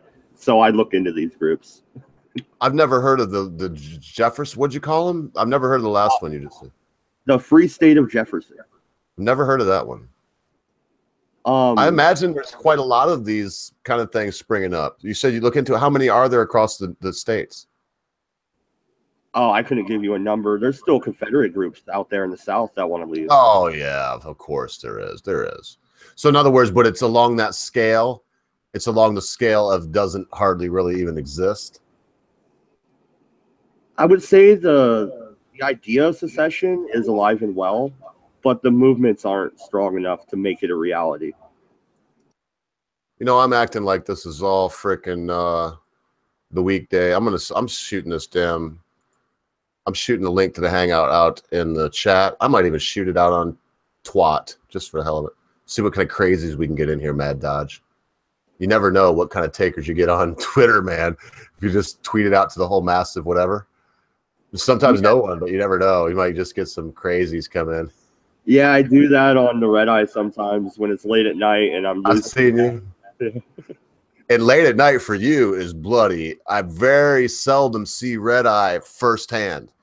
I do watch the streams though. I'm not even gonna say. What bummed me out about yesterday something told me Cabbage was gonna be on there. I haven't had a conversation with Cabbage in quite a while. Dude, probably no kidding, no exaggeration. Probably the smartest guy I know, Cabbage Patch Bastar. And not like focused. I'm not going to say he's the smartest. I'm not even going to give a category because what I mean by that is eclectic. I mean, he has knowledge ranging from math and science to law and philosophy and a lot of stuff in between. I was listening to him last night, and it's just hard to deny not only his knowledge, but his power of his ability for debate. His ability for making a point. So anyway, I forgot what I was rambling about. Oh yeah, as soon as I was plugging you last night, the whole thing went to shit. It just sucked. I'll do it one night. Hopefully, what's going to happen is as soon as I hit 1,000, and I thought it would never ever happen. Oh, if I didn't know you wanted in, First Ranker, if you ever want in, just DM me and tell me you want in. You can come in damn near any time unless I'm on just a rant and a tit. Is there something you want to say before I start rambling again? Well, I can just begin by. I don't know. I missed the 30 seconds between me seeing the link and me clicking the link or me entering the Hangout. But yeah, I want to confirm and say that Cabbage was in fact on Red Eye yesterday in my time. But I don't fully remember anything because I got quite hammered. That's how Red Eye goes, man. We're all hammered. That's something else that Cabbage is good at, is getting everybody on the stream drunk as hell. I brag about it, I guess, from time to time, but that I know of, and now I'd have to look back. I wrote it down. I think the Cab streamed one time and off-air chat for 26 hours straight. One of the times he did not fall asleep. You dig it? I mean, he was up and talking the whole time. He went through my son. It was a big night, man. We were talking before the stream. He stayed there for the stream. And then once it was all over, Britisher and him talked for like another time. I got up the next day. It was still going on. I got on. It was like, holy shit. 10 o'clock in the morning, my time. And you just got to add 5 hours to it to know what time it is in England. So anyway, what do you think about the communism stuff? I know you've been in there. I've seen you in the chat for a while. Do you? I thought you came in to tell me how stupid I was and correct me on some stuff. Me? No. I mean, communism. What hasn't already been said about communism? No. I just wanted to say, among other things, but right now I just wanted to say how happy I am that I got clarified on Twitter, because when I read the retweet, I got really confused. I was like, hang on, that's not the entire quote. And is this supposed to be a meme? I don't understand it. So I asked you, and I got my answer, and I'm very grateful for that. Well, it was a meme, I guess, but it was also a juxtaposition of two people's ideas on the war. There was no way ever that you could say Abraham Lincoln was for going to war to release slaves, to free slaves. No, never said that the whole way through. But you can find, I mean, there's a lot more quotes than that one from Robert E. Lee, where he said, man, but you got to remember that Robert E. Lee had been at war. He had fought battles. And to him, there was nothing worth going to war. You dig it? I mean, so. Yeah. Now let's think. Yeah, I did a paper on the Civil War, and it's quite obvious that Mr. Lincoln wasn't an abolitionist, at least not until 63 or something. Yeah, until it was, gonna help his war effort. Yeah, that's when he became an abolitionist. Quite timely, I might add. Yeah, it made him look good. That's because I think that's what you mean by that. That's how I see it. It was like quite timely. You know, all of a sudden now it's like, yeah, fourscore and whatnot, and Emancipation Proclamation, like the whole goal. But that was never the way it was. There were more than Robert Lee. You could find other Southern soldiers, leaders, that were like, man, this is insane. Because it was just the rhetoric of the day. I mean, in all reality, too, the North, I guess, would have to be the Antifa of the day, trying to change what was the norm. Should slavery have been changed? Of course it should have. Great Britain already did. It was on the road to being changed. It wouldn't have taken a civil war like that. Yeah, I think it takes a place among like the Great War, or the First World War, as you Yanks call it. It takes the crown as perhaps the most not silly, but just war that shouldn't really have been, because just so many family, so many kin fought each other and killed each other. I mean, it's the war that has killed most Americans in history, and they shot each other. It makes me quite sad thinking about Well, the powers that be are using the same old rhetoric to start what looks to me like something like that again. Now, I'm not saying tomorrow, but it's on the path to do that. And they're using the same old rhetoric, the us against them. And you know what will end up happening is, if there is some kind of internal war in the United States over this craziness, is in time, history will look back and, oh man, I don't even want to think about it. But it will probably look and be like Antifa will be the North. I don't know. I mean, it's just a crazy ideology that's being pushed right now that I can't see ending well. Yeah, without a doubt. Yeah. Well, boys, what y'all got, man? I got a little bit of time left in me, but if I do, I'm probably going to do an end rant here in about another, I don't know, 10 or 15 minutes. Y'all got anything to add to this? Let me know what it is, and we'll probably wrap it up here pretty quickly. Well, I can begin with saying that first they came for the statues, then they came for the people, and then they came for Ogre. Yeah, they got me last night. CIA shut me down. Yeah. Yeah, man. Did you get black bagged? They just rushed in and grabbed you and Mrs. Ogre and ran off, huh? Shit, I'm waiting now. I don't know, man. I live way out in the country, and so the funny thing is, if you live in the city or live in a populated area, if your cable goes out, you can call them at any time. The cable people, their number only works from 9 to 5, Monday to Friday. That's it. I mean, if the weekend something happens, you can't even call them. Well, you can call them, but you get an answer machine. It's like, I don't want to say their name. So and so cable is only open from Monday to Friday, 9 to 5. Closed at noon too. Noon to 1. So they're only open 7 hours a day, 5 days a week. So that's the kind of bummer for me. I've gotten to the point now where, which my cable, my internet is it's everything. As far as some people have cable and telephone. That's everything for me except for my cell phone. But I've gotten in the habit of when it goes out, fuck it. I don't even call them. I don't care what time it is, weekend or not. I just kick back and hope it gets fixed sometime. This last time sucked though. Kept coming on and off, on and off. It'd be on, be off. On for a minute, off for 2, on for 10 minutes, off for 1, just like that. So anyway, the joys of living in the country. I wouldn't trade it though. I wouldn't trade the way I live and where I live and the inconvenience I have for living in the city, like around a bunch of stinky human beings, man. No way.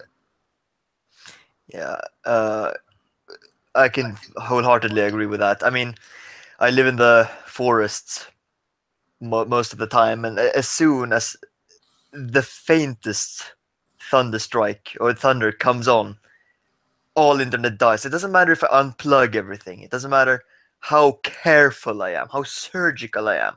The internet will always die, and I'll have to call my operator. Same here. The wind can blow. If it blows over 10 miles an hour, the cable goes out. One storm, like you said, I hear off in the distance, cable's out. When I say cable, I mean that's my internet. I don't have cable. I don't have channels from TV, HBO and whatnot. I don't have that. Just have my internet connection. Anyway. Just be happy, Ogre, that you don't have CenturyLink like I do, man. Like, you don't even need bad weather. It just disconnects you out of nowhere. No, and I'll say who I've got. I've got a little company called Parish Communications. And I wouldn't trade them. Because if they are there and I call them, it seems to come on pretty quick. But I let other people call. And I know they have one dude that I think monitors the messages, but I figure if I'm out, somebody else is out too, and they'll call. They don't need me. I don't know. Just one of the things. I could go 4 months without one outage, but then like the last month, damn man, and it's happened at the worst time. The British was having it. We had the big debut stream on his channel at Sargon on there, and then that worked out. I mean, I've been kicked off at the most unopportune times. It's like, holy crap, man, that could have went better. Yeah, so Antifa and whatnot, if y'all got some final words, give them to me, because I'm going to do my last diatribe, and I'm freaking out of here, man. It's Sabbath, and I'm a Jew. I'm going to go sleep. Shabbat Shalom, by the way. Thank you, Shalom. I think the worst thing in our day and age must be Antifa. I dislike the alt-right. I've never been a big fan of them. I don't like their rhetoric, etc., etc. But what makes Antifa special is the fact that everyone seems to love them. Well, not love them, but they seem to be pardoned. They bash in someone. Well, they're just fighting fascism, so it's okay. Yeah, no, and the only thing I would like to add is I'm kind of pissed that they're throwing libertarians into the Nazi camp, too. They're like, it's okay to punch a Nazi, a white male, and a libertarian. I'm like, how do any of these things have a connection? You guys are insane. And that's about it, Ogre. Thank you for having me on, sir. Yeah, thanks a lot, boys. I'm going to play a tune because I just wanted to play a song or two.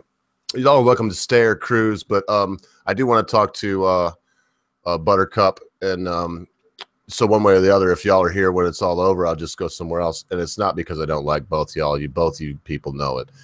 In fact, before I play this tune and then give my diatribe, thanks, boys, for showing up, because today, in fact, I've been tending this way.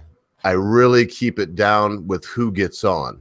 So I got lucky today in that I let Beard Barian, which he should have been coming on. I think we'll see. I said that was a slip, man. He'll be on soon. But I let the Mad Dodge production, and I wanted him to come on. And then when I shot it out, just First Ranker came on. And I mean, that was just a boon for me. Because boys, I tell you what, man, in this great, big, crazy world of the interwebs, if you will, you two are an exception to the rule of, you know, a lot of jackasses are out here, because there are, but there are also some folks like yourself, man, that are just straight up people, give a good opinion, disagree with you. Mad Dodge and I don't always disagree. We don't always agree, but in the end, be agreeable about it and let your own opinions and your own ideas stand on, you know, for themselves, without going and attacking the person and a bunch of other crazy stuff that I've had to deal with over this weird tenure. 9 months I'm coming up on. Oh, by the way, we'll talk about it later on, Mad Dodge, but I've got the Common Sense guy is going to be with you 12 hours.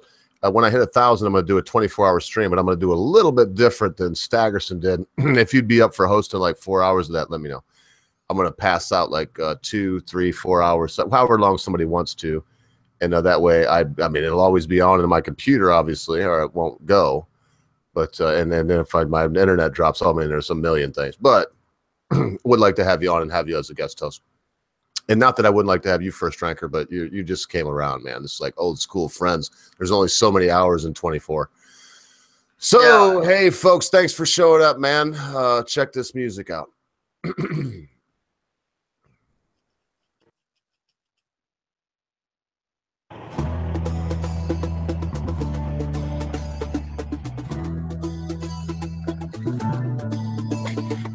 Politicians doing great, just be patient, have faith. Global warming so real, to the top gasoline. So true, so true. Found me through. Many fingers pointing me, yelling just conspiracy. Man, I'm just out of box, still sound of Stevie Fox. At the end, I wanna say, we just need to sit and pray. You feel like a rocky, true, don't be no monkey. It's not logical, oceans on the ball. Staring like a fool in my ancient balloon overseas. Magical gravity, welcome to the hood. Reality of Moneywood, welcome to the hood. Reality of Moneywood.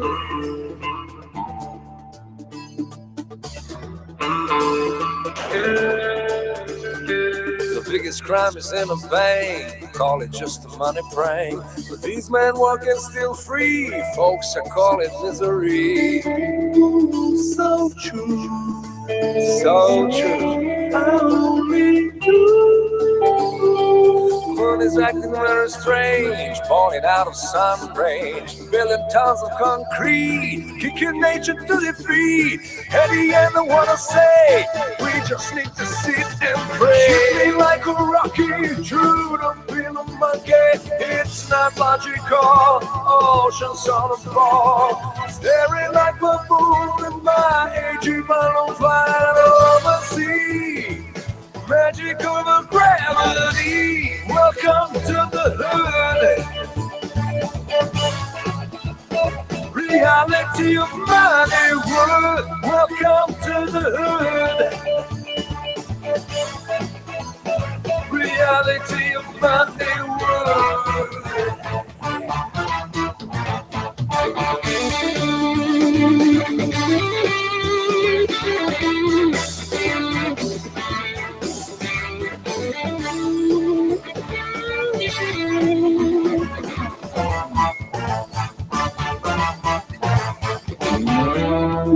So true, yeah.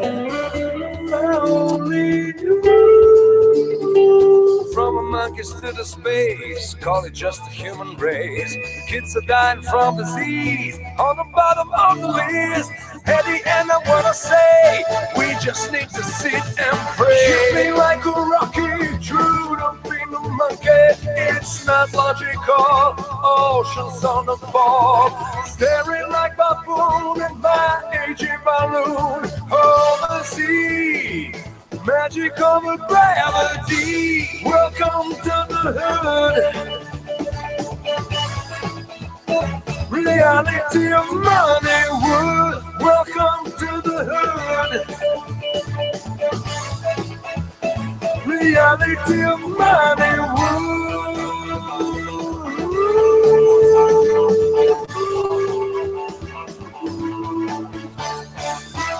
Welcome to the hood. Welcome to the hood.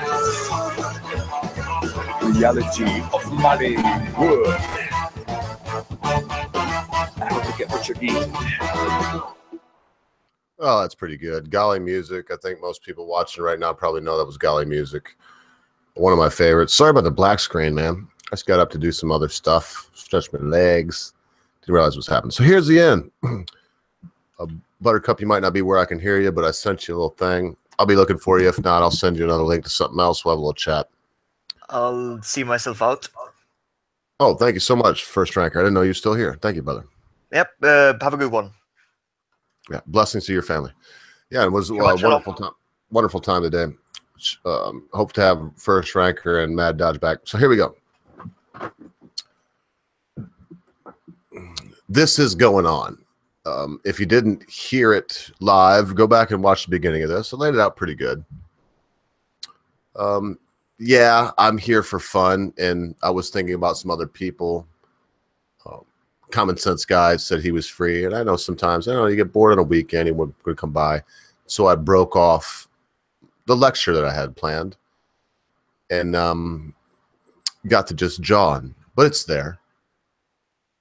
You can easily go look for yourself. You can see that Bill Gates says that they do their good work with vaccinations and their health care and their reproductive planning, that they can bring the population down. You hear Ted Turner talk about, well, we have too many people using too much stuff, bringing up the temperature on the planet. What a joke. We talk about the pollution. Remember, if it was as it is now with as many people, which would be unlikely unless we had our scientific advances without electricity and whatnot, but if we had this many people here right now, every human being, dag-nab near, would have a fire going. Every family would have a fire going for food to cook. In the winter, every family would burn heat. I mean, the pollution put out by the fires. And when you think about it, the smelters on River Jordan 2,000 years ago, do you think that they had EPA coming around telling them not to pour so much slag in the river? How about the Roman sewers? Where'd they go? Wasn't it right into the Tigris? It's not that we don't need these things. In the end, folks, look, I laid it out pretty clear. There is a group of people that say there's too many human beings on earth and they would like them to be less. Do I see a direct connection to Bill Gates and the Illuminati and the New World Order, the Bilderbergers and whatnot, to Antifa? No. George Soros is in there, though. He's donated money to them. Everybody's going, where's your proof? Well, if you've got $100 billion, you can rig up some phony organizations, but the money goes back. And people do call it out, but it's always said, well, that's not a reliable source. It's the people telling you where they got their money from. What else do you want?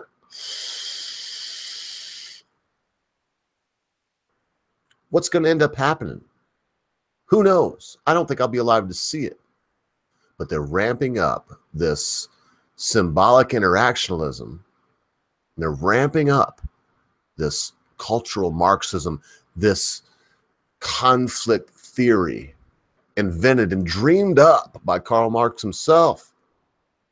We're so fragmented and only coercion and power could, you know, force and coercion could make people do right, and that should be aggregated in the hands of just a select few. Who selects those few?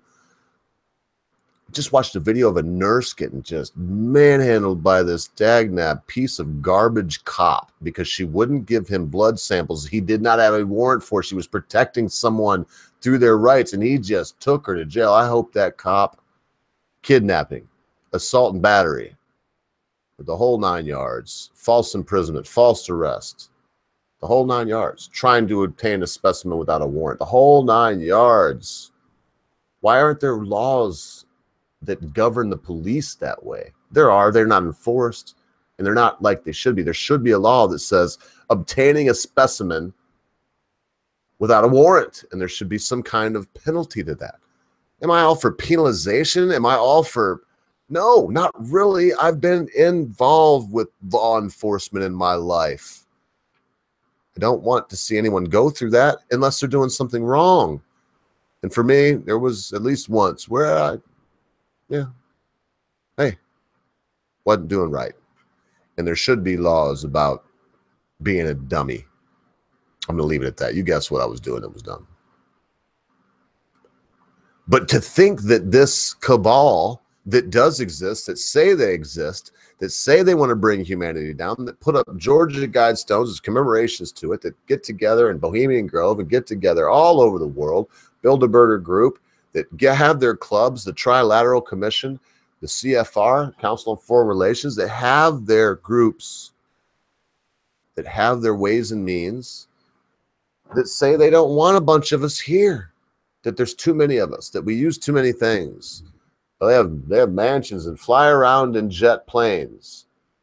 But my little, 2,000 square foot house is too big, and I got too many guitars. And by the way, my Mercury Marquis is a V8, and my Ford F-150 is a V8. I shouldn't have them. Hell, I shouldn't even be allowed to farm my own chickens and raise my own produce and whatnot. Shouldn't be allowed it. I'm already fat and out of shape. They want me daggone so messed up that I'd have to just be like, like Wall-E, driving around in my little chair because I'm too fat to get out and do any damn thing for myself. Fat shaming anybody either. If you're fat and you hear me, I don't mean to shame you. I'm shaming me. I'm fat. If you're fatter than me, well, it's up to you to decide. If you're fatter than me, though, you got a damn problem. Exercise more like I should. Antifa is being used. It's being unleashed. This is not only an aggregate of grassroots activists that are bent on violence to enforce what they want. That's not all it is. It's aggregated because of people getting together. There is a management behind this thing. I mean, if you don't believe it, look. How could you manage it? There was 30,000 people in Boston. I would say, I don't know, 18,000. There was a lot of people out there, folks. How'd they get there? They just all decided to show up one day? No. Somebody organized them. That was over, at tops, 50 people. There wasn't that. There was, to me, it looked like there was about 15, maybe 20 people there with a free speech. And hey, I don't mean to laugh. I've offered to have him on the show. Bass Stickman was there. I didn't see a lot of stuff coming from him. Where was his stick? You can't bring a stick against this. Like the Britishers said, just like they're in England with the miners, with Margaret Thatcher, sometimes you got to break out the men on horseback with the real sticks, and they got to break some skulls. And when they come marching down to my pigs in a blanket, fry them like bacon, and this whole Antifa thing with Boston, when they come down in force and start trying to impose their insane will, that's the time when you unleash the cavalry on them. When you open up the water cannons. Why? Because that's my name. That's in my name. I'm saying I don't want to be intimidated that way. These people have the right to bear arms. So I'm not, anyway. Make of it what you will. But we have to band together as human beings eventually, or the bottom's going to drop out. There's no way this can continue on. There's no way. One side or the other will have to succumb, One side or the other will have to be victorious. Which sides? I would say reason and logic against groupthink, against the mob. I would say sanity versus the mob is what we're looking at this point. They're really, in another 10 years at this rate, will be no victor. What are they going to pull down when they pull down on the statues? There's only 1,500 of them. You think, oh, there's 1,500 of them. No, they'll all be down in a week. Easy, not even that. They will be down in a day. 1,500 gone. What are they going to pull down next? They already say Fort Bragg, Fort Hood, Fort Benning, Fort Hood, Texas, Fort Benning, Georgia, Fort Bragg, North Carolina. They already said those places. What's next? My house? Your house? What if you just got a little white in you? You still racist? We'll start having tests to see how white you are, and if you're too white, you get thrown out. Maybe they'll use some kind of measure to measure your nose or your penis or whatever. If it ain't the right measurements, I guess you just get tossed out, or maybe they could use you for some human experiments. This Antifa could, this new Nazi organization, this new fascist group that calls themselves anti-fascist. What better way for the fascists to disguise themselves? They're the progenitors of modern propaganda. Are the Nazis Antifa? Are the fascists Antifa? The black and the brown shirts? They're the masters of getting out and manipulating the mob. Go out there and beat them up, just like the brown shirts did. Go out there, and if somebody's disagreeing with you, you drag them out the street and you beat them up. You walk down with your hand and your thing, your Sam Brown belt, and your Nazi flag, your Antifa flag. It's a Nazi flag. I can't. It's so there for everybody to see that it breaks my heart. Whether we like it or not, these people are being allowed to do this. We can see it by the way the police are standing down. I submit that it's possible that the folks that would like to see the population be drastically diminished could be behind it. These same folks and folks just like them in the past have used the exact same tactics to call the herd. We don't only need to stand up against the KKK and alt-right, which we do. The British and I have had alt-right people on. We want to hear their ideas. We just can't get a good one. We had a couple chicks so far, and they British, if you're listening, I hope I ain't ruining it for us when I say those girls that we had on, we don't probably want them back. And if that's what the alt-right has to speak for them, they're in serious trouble. But we don't only want to stand up against these people and listen to them and expose their ideas also. I'd love to get some Antifa on here anytime. Anybody knows an Antifa, please mail me, send me, hook me up with them. We'll get them on church. We'll get them on Police State. Get them on the Britishers channel, whatever we got to do to get somebody on there and just tell us what it is they think, feel, understand, believe should happen with humanity, why it is that they think that we should follow what they think, and why we should buy into their dogma, why we should buy their 27 liturgies and 39 articles. Why should we do that? I would listen to any Antifa, Black Lives Matter, any of them. I really would.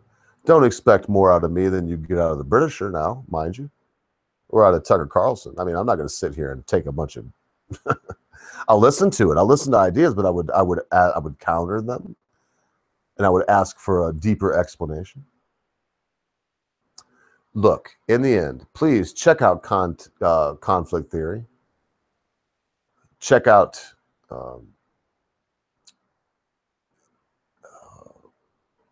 symbolic interactionalism. I'm trying to think of what I said I was going to call it, but that's how I know it. Symbolic theory, that'll get you there. Ask yourself, why is this being applied against our society? If you're white and you're listening to me, hell, if you're black too, everybody else, I'm not excluding anybody, but if you're white and you're listening to me, ask yourself, do you feel like the rhetoric against your race is ramping up in the last 10 years. Do you ever question yourself based on what's going on in the media right now? Do you ever look in the mirror and say, my God, I am white. I must be horrible. White people at one time in the history of man owned slaves. And therefore, I am a white devil and should not even exist. I don't have the right to live.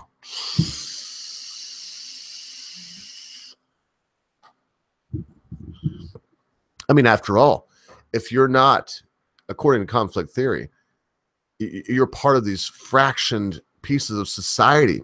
And if you're not large enough to hold enough political or economic or sociologic sway, then you don't even deserve to be.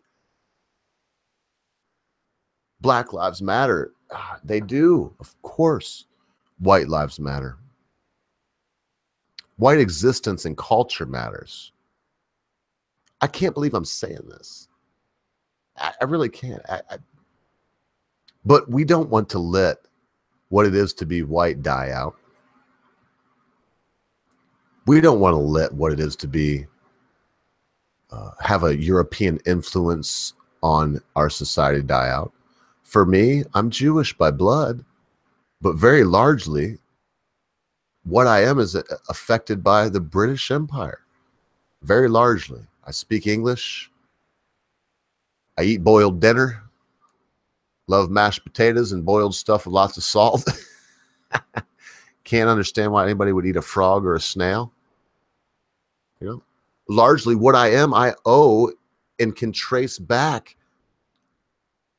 to England. And to say that white people have no culture, are you kidding me? Weren't they white in Rome, Britisher, if you ever hear this? I mean, so there was no culture there? Nothing. All that time you spent learning about it, I guess you could throw it away because there's no culture there. All that stuff you learned, I don't know what you call it then, Brett.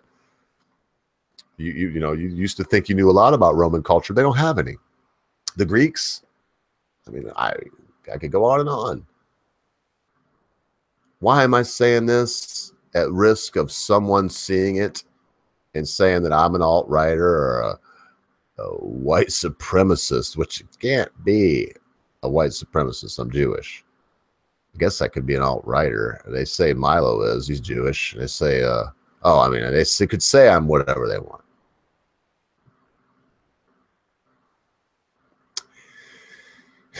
If we don't stand up, it's like the Britisher says, man. This is it.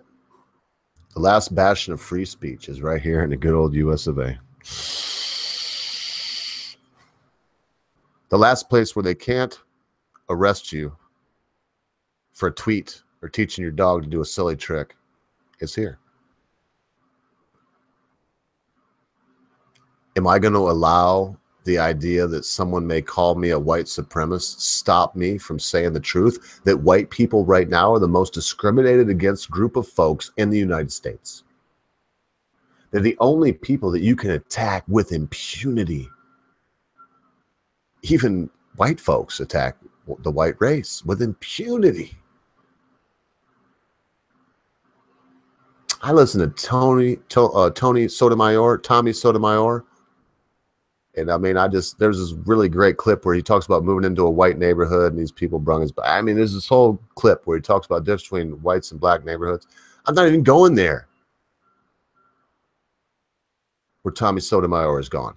I don't know the black community that well.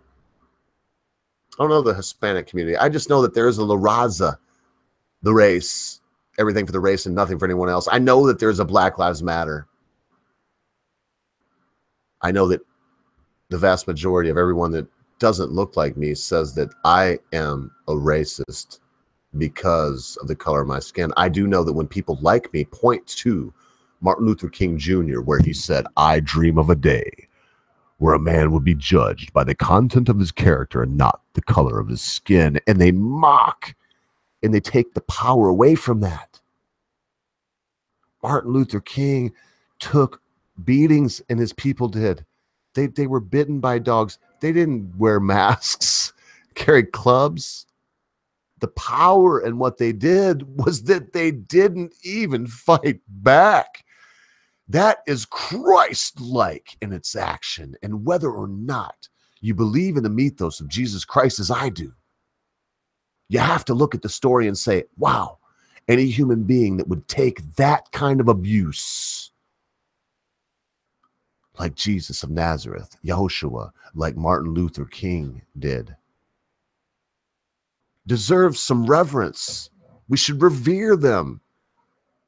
We shouldn't destroy their legacy by allowing this to stand. No more would I allow. Well, now to march down the street, KKK can march down the street tomorrow. So can Antifa. 30,000 fine. Don't wear face masks. Don't bring your clubs and your flares. Don't burn cars down. Because if you did it in this neighborhood, you'd be killed. I mean, this whole neighborhood. I'm not speaking for myself. I may not even shoot at you. I may, but I may not. I wouldn't have to, because in this neighborhood, with the people that live in the area that I do, you'd be done. Wouldn't matter if he was black or white, yellow, and it wouldn't matter. The only thing that would matter, I guess, is if you were the United States government could overwhelm them, and the only way they would fight the United States government is if it was utter outright tyranny. I know this has been a ramble, folks, this end part here. But this is something deep for me. This is something I can't wrap up in a second.